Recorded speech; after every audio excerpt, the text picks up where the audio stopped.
Hey dear programmers, this is a detailed video about programmers frequently asked question number 2. The question is how to iterate over dictionary. In order to give solution to this question, first we need to understand what is dictionary and how the elements are inserted into dictionary, then finally how to iterate over the dictionary. Let us declare a dictionary in our main function. Now you can observe I have declared a dictionary inside the main function, but it contains some errors. It is because of not using a namespace. By adding system.collections.generic, we can remove the error of dictionary. Now observe, we have dictionary which contains a key element of type integer and value element of type string. So this could be and value element of type integer or key element of type string, or it could be value of type string. So depending on what key and value pair that we want, we have to declare an object of dictionary type. So let us consider if both are string, then these two have to be string as well. If it is an integer type, then it should be integer type as well.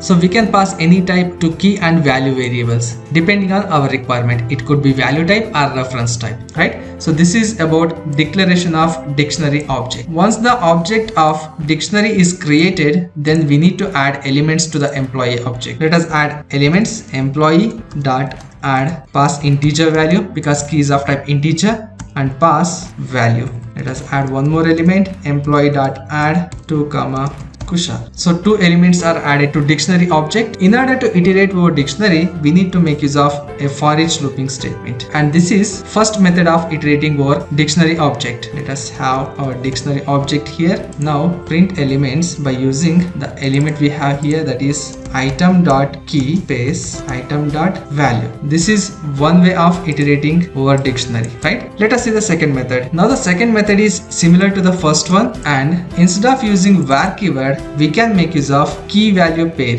by passing integer key type and string value type. So here compiler will take care of value conversion by using var keyword, but here explicitly we are mentioning key value pair. And the third method is by using a for looping statement. Now we have for loop. We are initializing I value to 0, I is less than the length of employee class, employee dot count and I plus plus. So now in order to get the index of elements by using employee dictionary, we have to declare a variable. Let us call it as var item is equal to employee dot. We have to make use of a function element at the index position of I variable. But you can observe there is an error for element at function. In order to remove this error, we have to use using system.LINQ namespace. So once I use system.LINQ, you can observe the error has been removed. Now again print the elements by using item.key and item.value. Let us see the output of this program. Before seeing the output, let us segregate this. First one is by using var keyword, second one is using key value pair, third one is by using for loop. Let us see the output of this program. Now you can observe elements of employee dictionary are printed by using var keyword, by using key value pair and by using for looping statement. So these are the different ways you can use in order to iterate over dictionary. Please don't forget to like, share and comment this video. That's it for this video. To know more about programming, subscribe to my YouTube channel. Thank you.